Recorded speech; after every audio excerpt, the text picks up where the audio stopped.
ग्रेवियत कोठी डरावनी कहानी।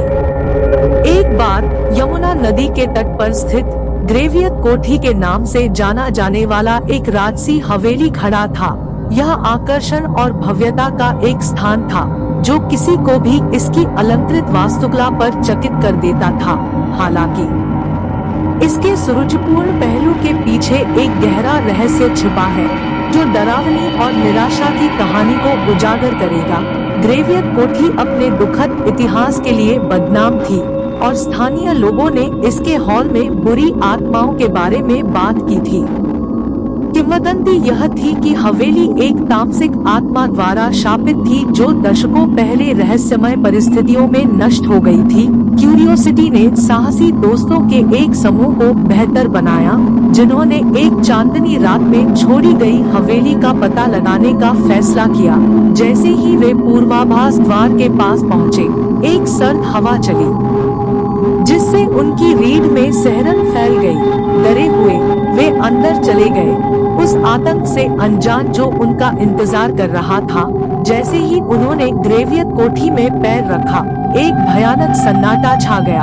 हवा एक अलौकिक उपस्थिति के साथ भारी थी और टिमटिमाती हुई मोमबत्ती की रोशनी ने खस्ताहाल दीवारों पर भयावह छाया डाली।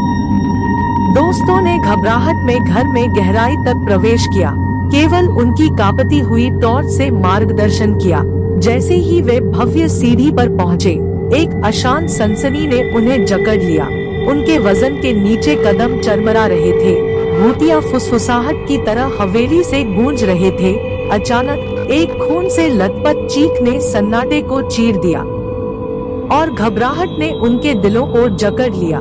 वे अज्ञात के चंगुल से बचने के लिए बेताब स्रोत की ओर दौड़ पड़े। अंधेरे में घिरे एक कमरे में उन्हें एक प्राचीन डायरी मिली जो ग्रेवियत कोठी के पूर्व मालिक की थी। कांपते हाथों से उन्होंने डायरी खोली और उसके पन्नों में प्यार और त्रासदी की एक भयावह कहानी सामने आई। मालिक श्री आनंद प्रिया नाम की एक महिला के प्यार में पागल हो गए थे जिसने उनकी बातों को ठुकरा दिया था। गुस्से और दिल की धड़कन से भस्म श्री आनंद ने मृत्यु में भी उसे अपना बनाने की कसम खाई थी। डायरी ने श्री आनंद के अंधेरे में उतरने का विवरण दिया क्योंकि उन्होंने प्रिया की आत्मा को ग्रेवियत कोठी में बांधने के लिए काले जादू में तल्लीन किया। उसने उसकी आत्मा पर अपनी पकड़ मजबूत करने के लिए निर्दोष जीवन का त्याग करते हुए अकथनीय अनुष्ठान किए।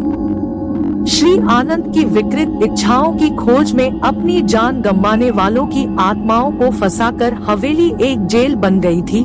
दोस्तों ने महसूस किया कि उन्होंने अनजाने में दुष्ट आत्माओं को जगाया था, अपने क्रोध को खुद पर उतार दिया।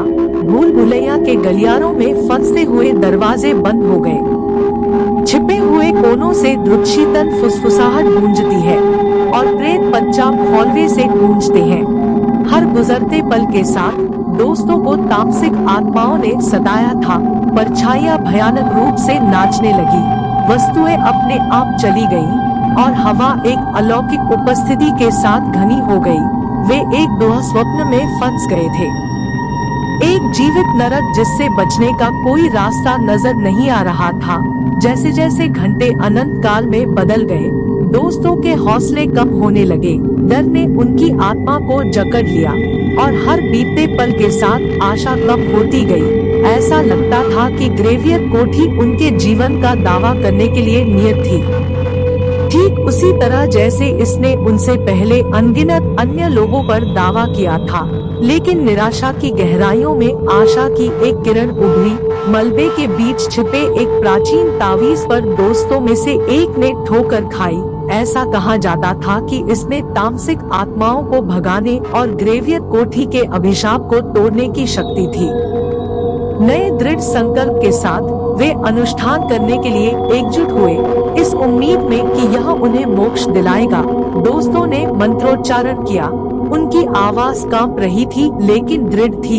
एक चकाचौंध करने वाली रोशनी फूट पड़ी, उस अंधेरे को दूर कर दिया।